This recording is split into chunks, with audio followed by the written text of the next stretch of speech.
Congratulations, Coach. You give up 59 points to half-time and plenty of momentum to the opposition, yet they are kept to 10 points in the third quarter. Are you going to claim a great half-time speech or adjustments at the break? How did that happen? No, I mean, I've definitely got into these guys a little bit. We watched some of where the breakdowns were happening. The first half, I say first half, is really about the second quarter and the last 2 minutes of the first. I thought we started the game well defensively. We're playing, got a lot of fouls called on us, and maybe that staggered us a little bit, but the second quarter was where they really started killing us. They had a couple threes to end the first, and they make 7 in the second quarter.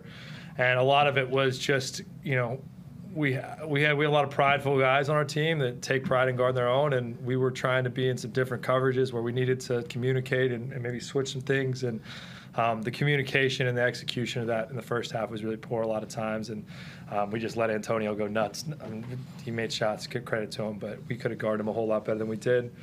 Locked in on a couple of those things at halftime, and I think just it was a total energy shift. There's nothing I don't think I said. It was these guys coming out and playing with a different mindset in the second half of crawling into people. All the stuff we do works a lot better, the tougher, more into the ball we are. Are you still perplexed by the early whistle, especially the flopping checks? I'll leave that for somebody else another Next time. question. Yeah. So how did you feel the team guarded in that first half, and then how much did that frustrate you, knowing that you can't get out and run and get heat on the rim because you guys aren't getting stops? It was very frustrating. I mean, to give up 60 points in a half is unacceptable for any team. You know what I mean? It's unbelievable. I mean, they came in, Antonio hit some crazy shots, but he's a good shooter. We got to be locked in there. And that's really slowed our pace down, like you said, but we figured it out. We bring the energy and we figured it out. Did you feel like a personal responsibility almost to, sort of take over in a sense? Obviously, you did it as a team. Derek stepped up, Jalen stepped up, but it seemed like you had a certain intent to get your head on the rim. My intent was just to bring the energy, and whatever happens, happens. I don't really ever come out here and say, I'm going to go out here and get 20. That's not my game style. I can control my effort levels, and I try to come out there and just play as hard as I could and get on the boys for not playing hard, and it worked out. You've had lots of good games, David, this year, but 3 triple-doubles now against Cairns. Are they an opposition you feel that you match up with well against, you go well against for any reason? I didn't have a triple-double. Double-double. Oh, yeah. 27 and 14 is not bad, though. Yeah. No, it's nothing personal matchup. Just I was fired up today, bring the energy. It's playoff time. I mean, I got a lot of respect for those boys on the other side of the court, so yeah, it's nothing personal. What did the coach say at halftime? He's down playing a little bit, but he's got up you guys. What was some of the meat and potatoes of that conversation? That's between our team, man, to be honest with you. Whatever happens in the locker room stays between us, and that's all that really matters. He got on us, that's for sure. Our effort levels weren't up to it, but yeah, just well, clearly it energised you. Got to come out with a brilliant sort of dominant third quarter after being outplayed, outmuscled, really. It was more of the film session. We watched a bit of film every halftime, and just in the game you feel like you're trying hard, but when you can visually see yourself, excuse my French, but bullshitting out there, then come on now, you can watch yourself, and that kind of motivates you, take some pride out there.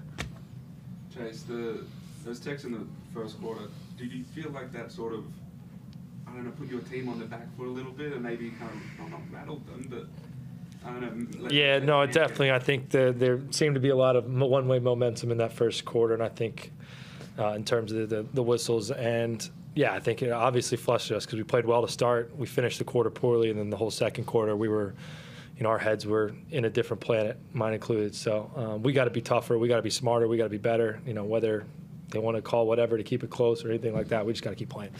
That 17-0 run was under 4 minutes. Theirs or ours? Yours. We had. I don't even recognize that. When was that? What do you say to your team? I think 40 had to burn 2 timeouts in that stretch. What do you say to your team? Do you say anything, or do you let them roll? One of them, I think X was out of the game, and he was in there chirping guys and talking to them, try to let him talk. But, it was just, again, like X said, everybody understood the message at halftime, what we needed to do to correct it. And, yeah, it was just keep doing that, keep rebounding, keep running. The nature of this game meant it's very physical. Tim was in foul trouble. Jordy couldn't stay on the floor for whatever reasons. But how do you feel playing, small ball 5 and pushing the pace against this sort of team? That's also very switchy. It kind of plays a similar way. Yeah, it doesn't really matter. The way we play basketball, positions don't really matter. I'm playing the 5 and I'm bringing the ball up, coming off picks. So it doesn't really matter. And the matchup wise, they got some beasts down there. They got Hogue and Wardenberg. It's a tough matchup for us. So we did a good job. Did a really good job. Trace, as you scan those numbers there, and with a view to game 2, what gives you the most heart out of the stat sheet in front of you? Yeah, probably, the fact that they had Antonio come in and flame torched us in that quarter, and he's still a -4. Like, he's got to deliver that to make up for his deficiencies on the other end of play against us, and be hard to replicate that performance. But I thought we did a really good job in the second half and on Wardenberg. I think he was a key for us in the way we wanted to guard him. And in the second half, we did a much better job. DJ Hogue, he takes 7 attempts from 3, which is probably a little bit too much, but he only makes 1. I thought we had a lot of really good contests on him. I think not allowing him to make a bunch of triples is important. Only Shannon Scott hits 2 and Antonio hits 9. None of their other shooters hit more than 1. So despite going whatever the nuts they went in the first half, they still shoot better than they did on the season in terms of their overall percentage on the game. And, and the things that encouraged me, 58-26, like points in the paint, that's what we try to win. That's the way we win games is we give up threes, but we dominate at the rim. And I think we can dominate everybody at the rim, especially with their outs, this group. Anyone on the Zoom? Let's get it. Thanks, guys. Thanks, guys. Thanks, guys.